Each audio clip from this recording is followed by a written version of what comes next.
Hi, this is Captain Al Lorenzetti for skimmeroutdoors.com, bringing you the weekend update and fishing report. This is for the weekend of August 15th, 16th, and 17th, and looks like we're going to have good weather. Winds, 5 to 10, 10 to 15, maybe in the afternoon, both inshore and offshore. So it looks like a great weekend in terms of weather for fishing. On the fishing front, inshore, I've been fluke fishing. It's been tough. It just has been a tough season around Fire Island. Getting a few keepers. I had a couple of nice keepers a few days back, down a little bit east of, actually south of Cherry Grove, and 60 to 80 feet of water. But there's some fish out there, but it's not great. Inside, again, a keeper or two here and there on the top of the flood and the first of the ebb. But kind of tough fishing all around. Where we are, the best fishing I heard is to the west. The Hempstead Reef is producing better than the Fire Island Reef. So that would be about it inshore-wise, other than maybe sea bass. If you got a spot, that's not too beat up, you can catch some fish, mix it up with the fluke fishing, do a little sea bass fishing. Moving to offshore, the Coimbra area still has good fishing. You got to be a good fisherman, you got to look. But most of the action has been pretty well south of the Coimbra, 10 miles or so. I spoke to one person, very good fisherman. He had a 70-pound wahoo mixed in there. He had a 130-pound bluefin. He had a bunch of smaller yellowfin. And so the fish are there. And he said it doesn't look like an aquarium. I mean, you don't have all kinds of life, but there are fish in the area. So I would say for the near-shore fishermen, offshore, that would be the area to fish. As far as the canyon, Hudson has a pick of fish. It's not great.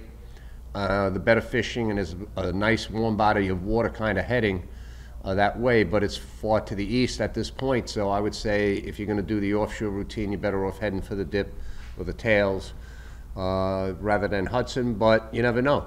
Tomorrow could be the day that Hudson lights up. And there are some big eye being caught in the Hudson as well, but it's just a little bit on a spotty side. So weather looks good, inshore, offshore, and it should be a nice weekend to get out there and do some fishing. I'm down here again, Trophy Tackle, and this week looking at a couple of different products that are interesting. One I find very useful, and that is when you attach a reel to a fishing rod and you're tightening up on the clamp.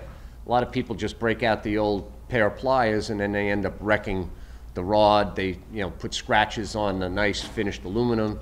But there's a tool out there that they carry, and you can see it's got padding on it. It's got vinyl kind of jaws.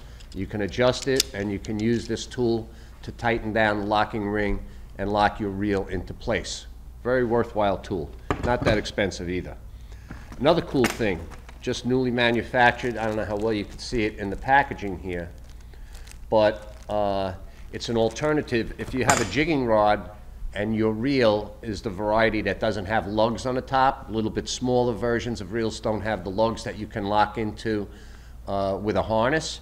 What this little device does, it's made out of stainless steel.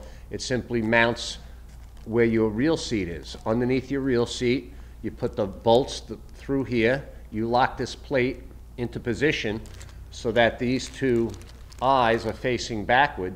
So now they'll be sticking out on the bottom of the reel, and you can lock your harness into it.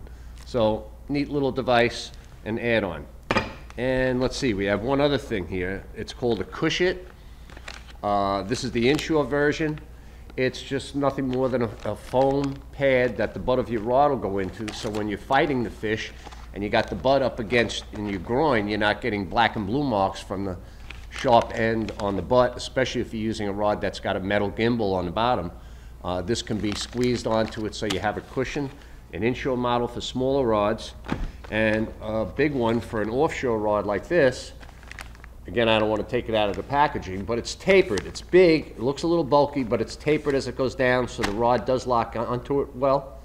And it's made so that this opening is the right size. It can be put up onto, if you have a T-top with rod holders, it'll fit right over the bottom of a rod holder, so it can be handy in the cockpit of the boat when you're ready to fight a fish. Pop right onto the bottom of the rod, and you're ready to go without damaging yourself fighting a fish. So that's about it for this week. It's a matter of getting out there, finding the fish, having a good time, being safe. Get out there and catch them up.